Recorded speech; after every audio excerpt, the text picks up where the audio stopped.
Eu oro no nome de Jesus, amém. Glória a Deus, glória a Deus. Interessante, né? Diz aquele que conserva na mão direita as 7 estrelas, né? Os líderes da igreja, né? E que anda no meio dos 7 candelabros de ouro, aquele que não deixa a luz do candelabro apagar. Jesus é que mantém a nossa luz, a nossa chama acesa. E Ele está conosco, Ele está no meio da igreja, né? Está conosco. Que Ele seja sempre muito bem-vindo, né? Que Ele esteja aí cuidando de nós. Na leitura, né? Éfeso era a capital romana da Ásia Menor. Seus habitantes gostavam de chamar a nossa metrópole. Era um orgulho deles em relação a isso, né? Era um próspero centro comercial, tanto terrestre como marítimo. Eles tinham um comércio exuberante, né? Eles tinham orgulho também, porque ali em Éfeso tinha o templo da deusa Diana, uma das 7 maravilhas do mundo antigo. Eles tinham essa pujança, essas questões, né? E uma das questões grandes desse comércio, lá em Atos 19, depois você lê lá, eles tinham um comércio forte, porque eles fabricavam imagens, fabricavam as coisas em relação a essa deusa Diana para vender. Eles prosperavam bastante em relação a isso. Eles estavam lá focados nessas coisas, nessa cidade, eles estavam lá animados, e quando Paulo chega e começa a pregar sobre Jesus, começa a dar uma confusão lá no capítulo 19, na cidade, quando os apóstolos chegam pregando o evangelho. Teve um dia lá que eles ficaram gritando 2 horas para a deusa Diana, 2 horas do dia, gritando forte, porque essa deusa, essa cidade tinha esse prospecto, tinha esse mapa de estar envolvido com essa falsa divindade. Claro que o Brasil afora, o mundo afora, tem muitas cidades que vivem da idolatria. Lá vivia da deusa Diana e ganhavam muito dinheiro. Essa igreja recebeu o ministério do apóstolo Paulo. Paulo esteve ali ensinando durante 3 anos. João, que é o autor dessa carta, né? Ministrou boa parte da sua vida, do seu ministério, nessa igreja. Então, era uma igreja doutrinada, uma igreja pesada, uma igreja afiada. A igreja contou com líderes muito fortes no século I. A igreja foi muito preparada. É legal uma igreja que recebe um bom ensino da palavra de Deus. Que a igreja aqui de Vila Santa Isabel possa continuar tendo essa bênção de pessoas que cuidem e ministrem da palavra do Senhor. Esses homens eram homens de relevância na obra de Deus. Agora eu quero compartilhar mesmo com a relevância desses homens, dessas questões, né? Quero compartilhar com vocês sobre uma igreja desafiada a renovar. Querido, se você não renova, se você não se renova na sua vida, você começa a morrer. Tem que renovar. Tem que batalhar. E uma igreja, nessa palavra dessa manhã, uma igreja desafiada a renovar. Mas, irmãos, renovar o quê? Olha que bênção, a igreja. No primeiro ponto que eu quero mencionar, uma igreja que foi elogiada por Cristo. Que bênção! Olha, receber um elogio de Cristo não é pouca coisa não, hein? É uma bênção. Como ele recebe, né? Essa igreja desafiada. Coloca o primeiro ponto aí, ó, uma igreja elogiada por Cristo. Uma igreja elogiada por Cristo. Obrigado. Irmãos, o que Jesus tem para falar para você da sua vida? Você fala da igreja. Não, queria pontuar mais. Da minha vida, da sua vida. Eu sei que Jesus tem vários elogios para a sua vida. E o principal é aquele elogio que você vai receber lá na reta final. Vinde, benditos do meu Pai. Ele vai nos receber. Mas enquanto isso, nós estamos aí na batalha, né? E essa igreja foi elogiada. Por que ela foi elogiada, irmãos? O texto fala do labor, da dedicação, do trabalho daqueles irmãos. Jesus chegou e falou: vocês trabalham muito, vocês são dedicados na obra de Deus. Jesus também falou: vocês perseveraram diante do sofrimento, das lutas, perseverança. A igreja primitiva, ela sofreu muitas lutas, e da igreja primitiva, nós temos uma lista de mártires, e tinha um que estava sendo levado para Roma, para ser morto. Ele olha para a igreja de Éfeso, ele dá o seguinte recado: vocês são demais, vocês são abençoados, vocês cuidam da obra de Deus. Ele estava sendo levado, um dos líderes, e ele tinha uma palavra forte para a igreja em relação à perseverança no sofrimento. Você já percebeu, quando o sofrimento vem, a gente muitas vezes tem dificuldade para abrir os braços, a gente se amarra, a gente fala: eu não quero mais viver. Mas essa igreja foi elogiada na perseverança diante das lutas. Essa igreja foi elogiada por Jesus no seu zelo doutrinário. No zelo doutrinário, eles foram firmes, estava lá jóia, fortes e firmes. Porque é o seguinte, diz que chegaram alguns lá falando assim: nós somos apóstolos. Irmãos, é uma luta quando a batalha, a heresia está dentro da igreja. De fora para dentro é mais fácil de estancar, mas quando está dentro, essa igreja recebeu os hereges lá dentro. Eles falaram: nós somos apóstolos. Se você lembra bem, eram 12, Judas deixou o ministério do apostolado, vendeu por causa de moeda, foi eleito Matias, depois Jesus achou um temporão, lembra? Apóstolo Paulo, né? Paulo no caminho de Damasco, volta aos 12, irmãos, agora nós temos bispos, apóstolos, serafins, nós temos muita gente, e a Bíblia fala de pastores, de ancião, pessoas que cuidam da igreja, mas continua ainda. Logo chegarão os serafins na igreja, um pouco mais alto do que os apóstolos. Eles falavam que eram o quê? Mentirosos. A igreja está cheia de gente se dizendo uma coisa e é outra. A igreja está cheia de lobos vestidos de ovelhas, cheio. Tem até líderes chamando os crentes de Zé Mané,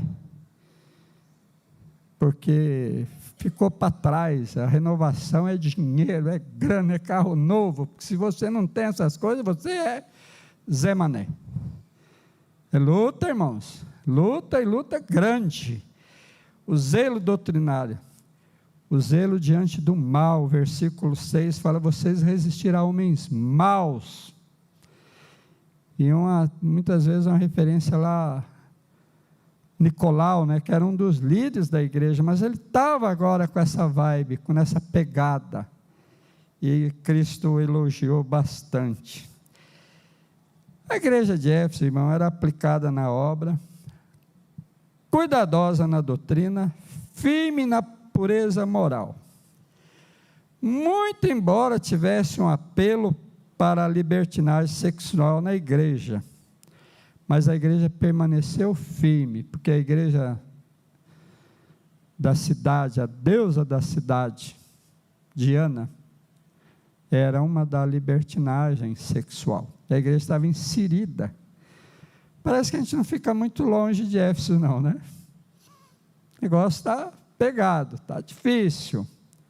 Tudo pode, tudo é casual, tudo nesse caminho aí.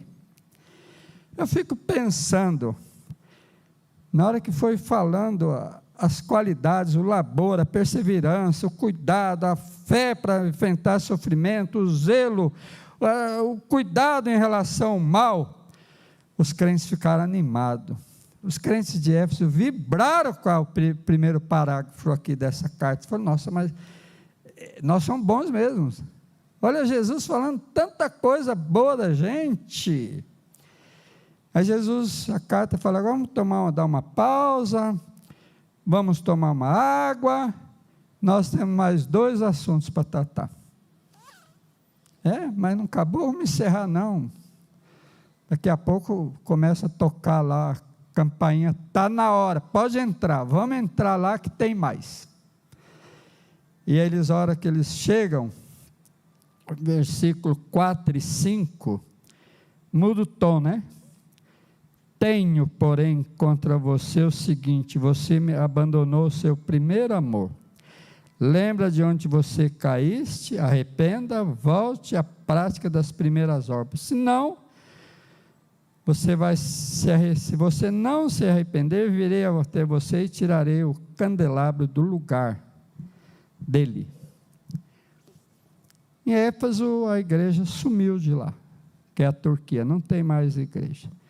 Os historiadores também mencionam que a cidade, os rios avançaram, a cidade foi removida de lugar. Então teve um aviso lá, se vocês não se arrependerem, se vocês não cuidar, vocês vão ser removidos. A igreja, agora ela foi confrontada por Cristo. Uma igreja desafiada a renovar, essa igreja foi confrontada por Cristo. Cristo confronta as nossas vidas, não é verdade? Cristo confronta a minha vida, confronta a sua vida, e é uma bênção, não é para você chorar não. E você como irmão em Cristo, você pode confrontar as pessoas, no amor, no zelo, no cuidado, faz parte da vida cristã. Aconselhai-vos mutuamente no Senhor. A única recomendação que a Bíblia faz é muito clara, vós que sois espirituais, crente carnal, confrontar os outros não dá certo, você precisa ser um crente espiritual, você tem que ter credibilidade, você tem que ter essa qualidade espiritual, e a carta chegou para eles, mencionando essas coisas, eu preciso conversar mais um pouquinho com vocês. Quando ele abriu essa parte, vocês abandonaram, vocês fizeram isso, vocês fizeram aquilo, aí começa. O primeiro fala assim, já estou ficando com sono. O assunto mudou, estava tão bom o assunto, agora o assunto mudou. Eu acho que eu vou tomar um copo de água. O banco começa a ficar com prego, sabe? Você começa a ficar assim, tem que levantar, andar um pouquinho para arejar a cabeça. Com quem que é que ele está falando? É com você? Eu acho que é com você, escuta lá o que ele está falando. Muitas vezes a gente quer transferir a palavra, transfere para o seu amigo do banco, tem alguém, e fala, eu acho que é com você que ele está falando, eu sou só do primeiro lá, o cara que foi elogiado é comigo. Agora a crítica, eu não gosto muito de crítica. O crente é tão interessante que ele é cara de pau, porque você vê a pessoa no erro, a pessoa não está legal com Deus, você vê, você que é humano, você vê, você que é espiritual, você vê, aí você confronta ele, sabe o que ele fala? Falou, quem conhece o meu coração é Deus, aleluia, ele conhece, ele sabe mesmo, e essa palavra é para mim, é para você. Não precisa fazer o eletro, não precisa fazer aquele monte de exames, ficar naquela máquina lá e puf, para ver se está tudo certo. Ele conhece. E ele fala aqui, eu conheço as tuas obras, eu conheço o teu coração. Ele está falando com o pastor Ferreira, ele está falando com vocês. O que ele falou? Vocês abandonaram o caminho do primeiro amor. Irmão, você percebe que é muito fácil a gente errar o caminho? A gente começa a errar, com as pequenas concessões, a gente começa a se afastar. Versículo 4, o enfrentamento dessa igreja foi muito forte, as lutas dessa igreja foi muito forte, a perseguição foi forte, eles tinham que batalhar, segurar várias coisas, de repente precisou o Espírito Santo vir e falar para eles, vocês abandonaram o primeiro amor. O Espírito Santo não está criticando, tanto é que elogiou tanto o trabalho deles, a dedicação deles foi elogiada, mas falou: olha, vocês abandonaram o primeiro amor. Irmão, as lutas, as pressões do dia a dia acabou distanciando a igreja de Éfeso do primeiro amor. Minha pergunta: o que tenha distanciado você do primeiro amor? Muitas vezes no nosso casamento, pequenas coisas, estupidez, falta de perdão, falta de companheirismo, não distancia a gente do amor conjugal, relacional? Muitas vezes a pessoa fala: eu me arrependo de ter casado. Não se arrepende não. Volta lá no começo, fala: poxa, a gente era tão amigo, a gente era tão próspero, a gente era tão perto, e agora você só pensa em trabalhar, agora você só pensa nisso, naquilo, você não pensa em mim. A crítica, a confrontação foi porque abandonar o primeiro amor. É tão ruim quando você percebe isso, né, no relacional, não é verdade? Muitas vezes a gente tem um amor forte com uma pessoa, muitas vezes a pessoa abandona esse primeiro amor. Muitas vezes os filhos têm abandonado os pais. Queria fazer só uma pergunta: quantos idosos você vê? Eu estou dentro, tá? Quantos idosos você vê os filhos andando com ele na rua, de mão dada?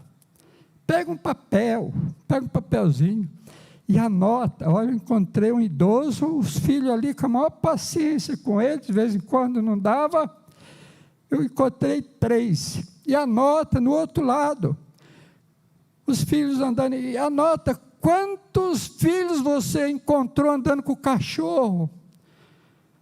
Não, anotada. Será que a gente não está invertendo as coisas? Tenho tempo para andar com o cachorro, eu preciso andar com o cachorro todo dia. Para o meu pai eu passo um zap, para o meu pai ele não precisa nem saber onde eu estou.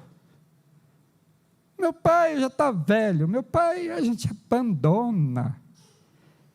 abandona as coisas. Essa igreja foi confrontada em relação a abandonar, distanciar as lutas, os afazeres, esfriou o amor dessa igreja.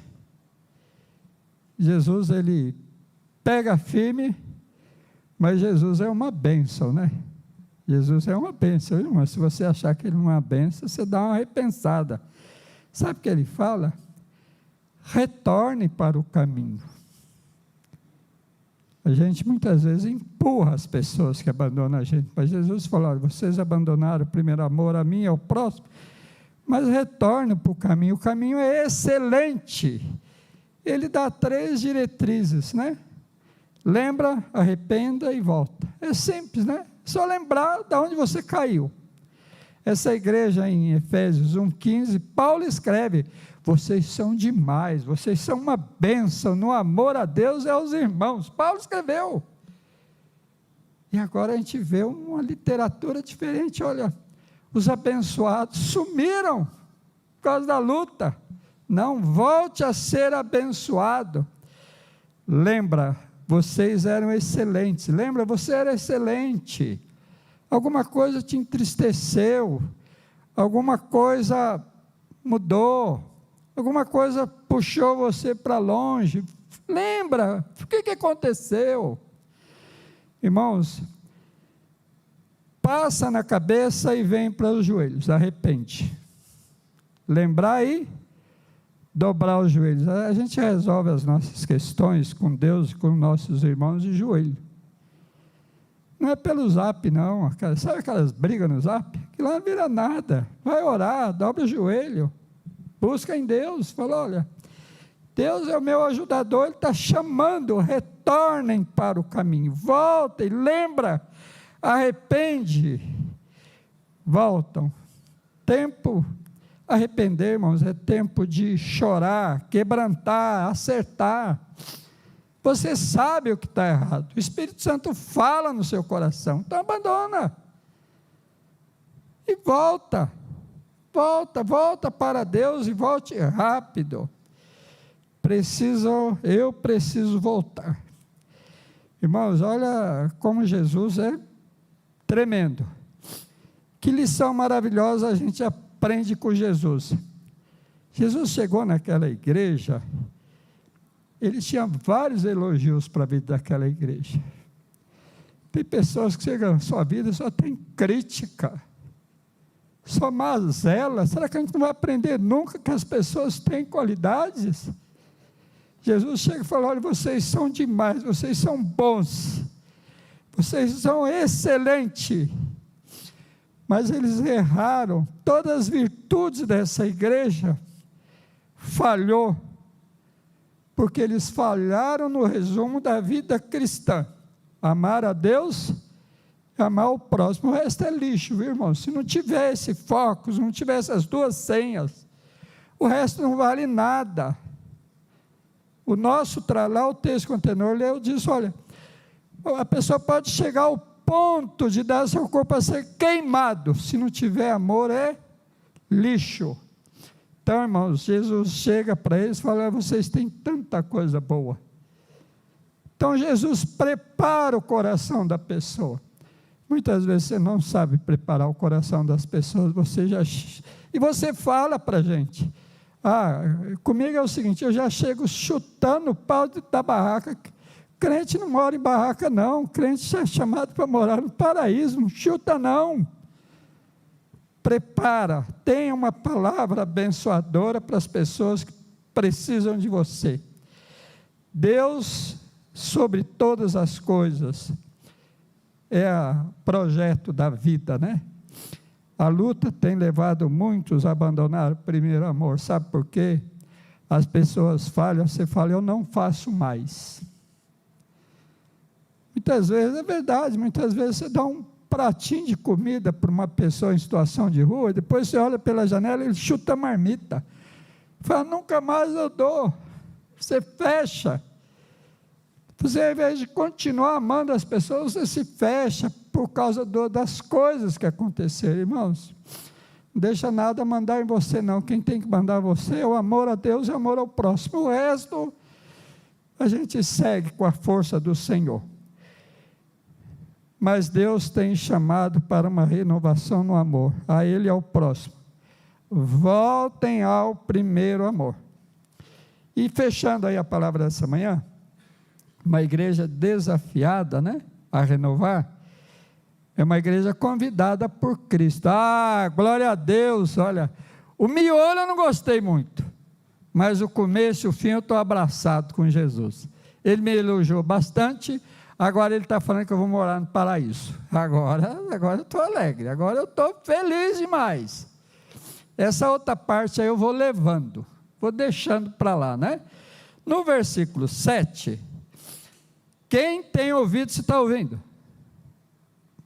Quem tem ouvidos, quando a palavra de Deus fala assim, ouvir, verbo acuo, é obedecer. Quem tem ouvidos, ouça o que o Espírito Santo diz à igreja, diz a nós: ao vencedor darei o direito de se alimentar da árvore da vida que se encontra no paraíso de Deus. Glória a Deus, hein? Estamos lá, né? O senhor Dilão já foi, o senhor Manuel já foi, meus pais já foram, tantos já foram, o senhor Líder, muita gente já foi. E eu estou correndo lá, Senhor, não me esquece não, eu estou na batalha, eu estou aí no caminho. Uma igreja convidada, é bom receber um convite, não é? Tem convite melhor do que esse? Ao vencedor darei a bênção de se alimentar da árvore da vida comigo. Que isso, irmão? O termo vencedor, irmãos, não tem vitória sem luta. Você tem uma luta? Você está numa dificuldade? Tá. A vitória é luta, irmãos, é lutar, não tem outra saída, né? O termo está atrelado à porta estreita e caminho apertado. Luta é isso. Porta estreita e caminho apertado. Esse negócio de porta larga e caminho largo é do mundo. A igreja é tudo no estreito. Negócio, você lembra esse termo que o pessoal usa? O negócio está estreito, quando está difícil, né? E ultimamente, o que está estreito? O salário está estreito ultimamente, né? Está pegado, né? Fica um pouquinho lá no caixa do mercado. O cara fala, mas tudo isso? É tudo isso, mais um pouquinho, a semana que vem, tá? Está estreito mesmo, está apertado. E esse caminho, né, do estreito, apertado, os irmãos da igreja de Éfeso suportaram a pressão, interna e externa, perseveraram firmes diante das lutas, né? Perseveraram firmes. Alguns pagaram com a própria vida, expressando assim o seu grande amor a Deus. Essa igreja produziu mártires, a igreja do século I produziu muitos mártires. Eles se agarravam com Cristo e falavam, vem o que vier, o leão, o fogo, a tocha, estou pronto, eu não abro mão. Firmes. E tem um convite aí, olha, vocês é o vencedor, ao vencedor. Irmãos, muitas vezes a gente fica discutindo se o crente perde a salvação, não perde a salvação. Irmãos, se a vida da pessoa está em discussão, tem alguma coisa errada. A sua vida cristã deve estar tão boa que ninguém duvide que você é um fiel ao Senhor. Porque é o seguinte, irmãos, Pedro foi um mártir da igreja, né? Ele não quis ser crucificado, foi me enterra de ponta cabeça. Ele falou, Cristo é tudo para mim. Ele falhou, Jesus não falou assim, ó, você é hipócrita, você pisou na bola comigo. Sabe o que Jesus falou? Pedro, você me ama? Pois três perguntas, o relacionamento com Deus é baseado em amor, não é no que você faz. Ele falou, me vira de ponta cabeça, me enterra de ponta cabeça. Essa igreja produziu os mártires por causa da morada eterna. Eles são demais, e a gente tem que seguir esse caminho. E vem o convite para uma vida de vitória, vamos lá, o vencedor, para uma morada eterna. É gozado, né? A gente está, não sei você, né? Mas a gente está sempre pensando que a gente vai morar num lugar melhor, não é? Falei, eu queria mudar daqui, queria uma cobertura de uns 1.500 metros, com heliporto e tal, eu queria. Eu vi uma reportagem essa semana interessante, né? Eu fiquei até com dó de alguns jogadores, porque eles têm iate, né?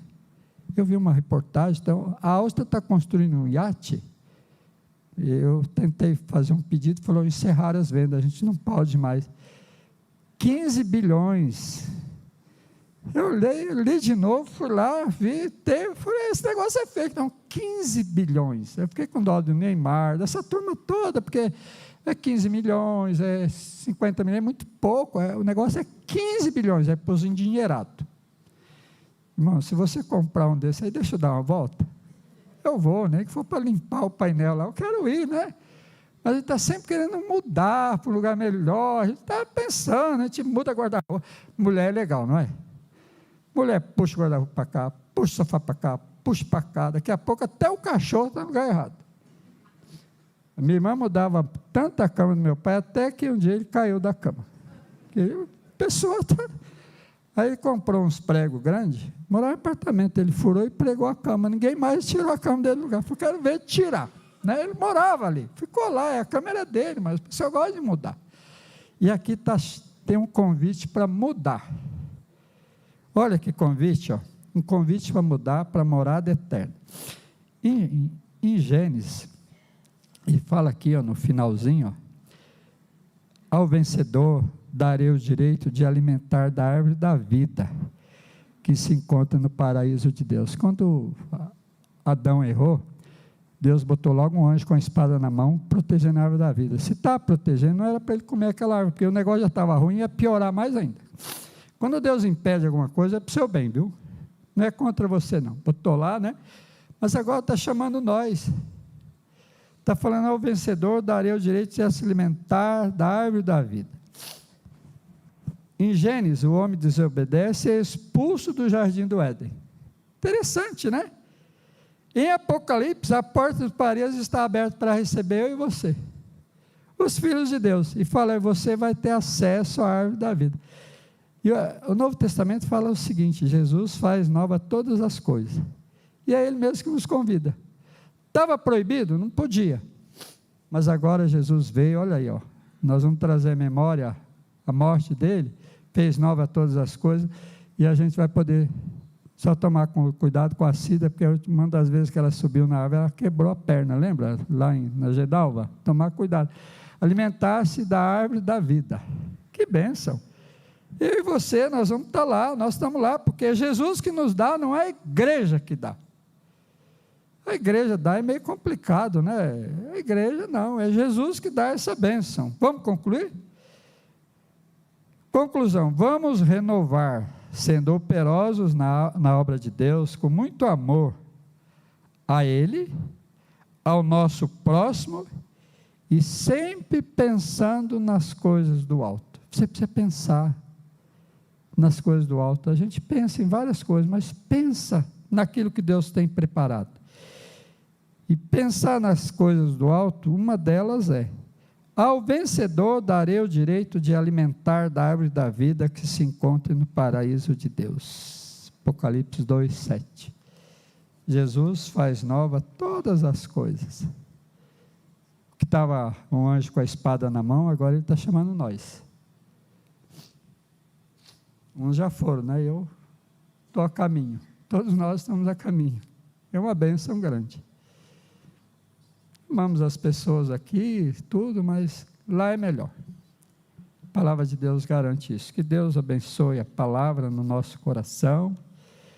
Que sejamos renovados pelo Senhor.